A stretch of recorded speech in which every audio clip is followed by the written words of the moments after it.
So last year Triumph introduced us to the whole new Bonneville range, built all new from the ground up with 5 different bikes. Now the best part is 3 of these bikes will be coming to India. And today we're here in Cascais in Portugal and we are going to ride the Bonneville T120.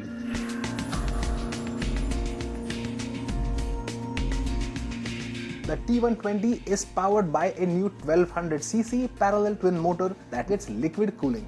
Designated HT or high torque, its 79 bhp of peak power isn't this engine's focus.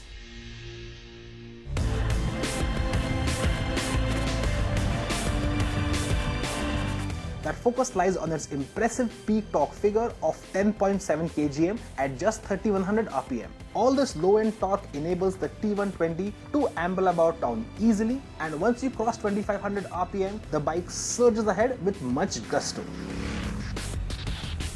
The revamped ergonomics and fantastic ride quality make this a very relaxed and relaxing motorcycle to ride.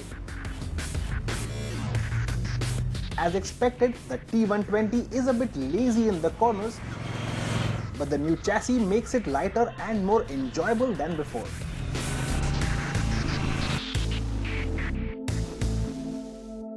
The T120's dose of modernity includes traction control, ABS, a ride-by-wire throttle, and even a couple of riding modes. So the Bonneville T120 is a very likable motorcycle.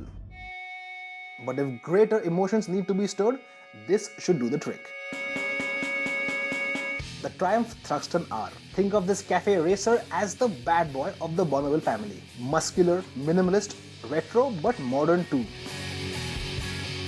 Now it's easy to see why we are so excited about the new Thruxton R.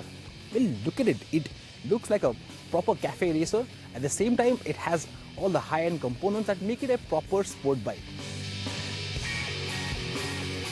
Yes, the Thruxton R is wearing some high-tech kit from Japan and some Swedish gold.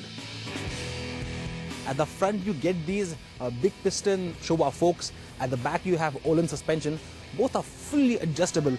The rake angle has been brought in even more as compared to the T120. The T120 already had a pretty tight rake at 25.5 degrees. This one is under 23 degrees.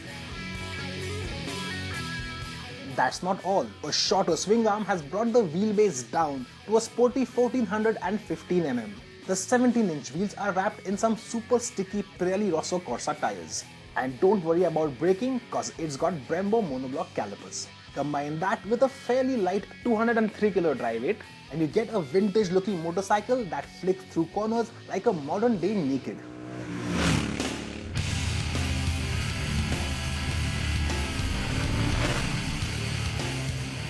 It is incredibly fun and confident. While overall stopping power is phenomenal, the initial bite from the Brembos is slightly dull. The end result is a sharp and predictable handling package that's fun on twisty roads and possibly on track days. My only annoyance was that gripping the slim tank was quite tough and made hard braking quite painful. Powering the Thruxton R is the HP or high power version of the 1200cc parallel twin engine from the T120. A bumped up compression ratio, lighter crank, remapped ECU and larger airbox take the peak power up to 96 bhp and peak torque is now 11.4 kgm. But with over 10 kgm available from a low 2000 rpm, the Thruxton R pulls in a strong and linear fashion once you open the gas. I'm glad the bike boasts of a third riding mode, Sport. If you enjoy corners, this mode serves up the sharpest throttle response. So whether you're riding at relaxed city speeds or blasting down the mountain road, the Thruxton R's motor is highly enjoyable. This bike is a very unique proposition. It gives you a heavy dose of nostalgia with its gorgeous cafe racer design and at the same time thrills you with the riding experience. So whether you're a hardcore classic bike enthusiast, a total modern day sport bike nut or anyone in between, the Triumph Thruxton R is certain to impress. It really is a proper cafe racer with an extra shot of speed.